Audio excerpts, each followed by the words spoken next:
Daerah terpencil, terluar, terdepan merupakan daerah yang paling terluar pada wilayah Indonesia. Pada dasarnya, ada 122 wilayah di Indonesia yang masuk dalam wilayah 3T. Salah satunya adalah Kabupaten Mahakam Hulu, Provinsi Kalimantan Timur. Salah satu permasalahan pendidikan di Indonesia juga terletak pada rendahnya kualitas pendidikan.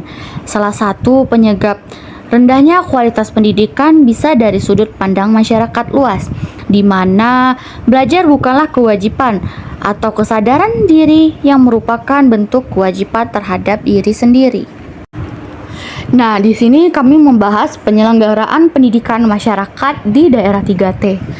Pendidikan merupakan proses beradaptasi individu yang sedang mengalami pertumbuhan. Dalam kegiatan pendidikan, terjadi pembinaan terhadap perkembangan potensi peserta didik untuk memenuhi kebutuhan pribadi maupun hidup bersama masyarakat, yang merupakan usaha sadar untuk menyiapkan peserta didik melalui bimbingan, pengajaran, dan latihan untuk mengisi peran di masa akan datang. Berdasarkan Undang-Undang Nomor 20 Tahun 2003, Pasal 13 tentang Pendidikan Nasional memuat 3 jalur pendidikan. Yang pertama ada pendidikan formal, non-formal, dan informal. Sebab berdasarkan Undang-Undang Nomor 20 tentang Sistem Pendidikan Nasional menyebutkan bahwa pendidikan non-formal akan terus ditumbuh kembangkan dalam rangka mewujudkan pendidikan yang berbasis masyarakat, serta pemerintah juga bertanggung jawab atas kelangsungan pendidikan non-formal dalam upaya penuntasan wajib belajar 9 tahun. Mengenai pemerataan pendidikan luar sekolah di daerah tertinggal secara bertahap akan terus ditingkatkan jangkauan pelayanan serta peran masyarakat dan pemerintah dalam memanfaat seluruh potensi masyarakat yang ditunjukkan sebagai pendukung penyelenggaraan pendidikan luar sekolah. Nah, rencana yang perlu kita lakukan untuk daerah tertinggal, yang pertama, meningkatkan pemerataan pendidikan anak usia dini. Yang kedua, penuntasan buta aksara melalui program keaksaraan fungsional. Yang ketiga, perluasan dan peningkatan kualitas pendidikan berkelanjutan melalui beberapa program seperti kursus, KBU, dan lainnya. Yang keempat, peningkatan pemerataan dan pelayanan paket A, B, dan C. Pendidikan luar sekolah diciptakan bukan untuk menyaingi tetapi untuk mendukung sistem pendidikan formal. Karena pendidikan luar sekolah membuka berbagai jenis dan pola pendidikan serta pengajaran bagi siapapun yang tidak mendapatkan kesempatan pada jalur pendidikan formal, serta bagi mereka yang memerlukan tambahan pengetahuan serta keterampilan yang tidak diperoleh dalam pendidikan formal. Nah, sebagai calon pendidik di masyarakat harus berperan dengan baik sebagai pengajar dan mempunyai kesiapan mental dan pengetahuan yang luas di bidang kemasyarakatan. Karena pendidikan luar sekolah tidak hanya melakukan aspek pengajaran, tetapi lebih dari itu dapat dicapai jika pemerintah memiliki perhatian yang baik pada pendidikan formal maupun pada pendidikan.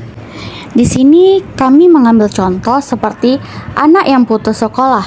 Putus sekolah bukan hanya terjadi karena faktor ekonomi, tetapi juga dihadapkan oleh kenyataan bahwa pendidikan formal tidak bisa menyiapkan dan mengatasi kesulitan hidup di masyarakat. Hal inilah yang dapat ditanggulangi melalui pendidikan luar sekolah dengan melakukan beberapa pendidikan luar sekolah seperti belajar kelompok, belajar menjadi alternatif di daerah tertinggal. Hal ini yang memudahkan warga belajar untuk bisa menata masa depan yang jauh lebih baik. Lalu, urgensi pendidikan luar sekolah di wilayah 3T. Pendidikan luar sekolah atau lifelong education terbagi menjadi 2. Yang pertama ada pendidikan formal, yang kedua pendidikan non-formal. Kedua pendidikan ini mempunyai kedudukan yang sama dalam pendidikan sepanjang hayat. Pendidikan luar sekolah sudah cukup banyak kita ketemui di sekitar kita. Contohnya, anak-anak yang usia sekolah mereka tidak hanya belajar di sekolah, tetapi juga mengikuti bimbingan belajar untuk meningkatkan prestasinya. Karena pendidikan luar sekolah bukan hanya sekedar pelengkap, penambah, dan pengganti pendidikan formal, tetapi mempunyai kedudukan yang sama dengan pendidikan formal.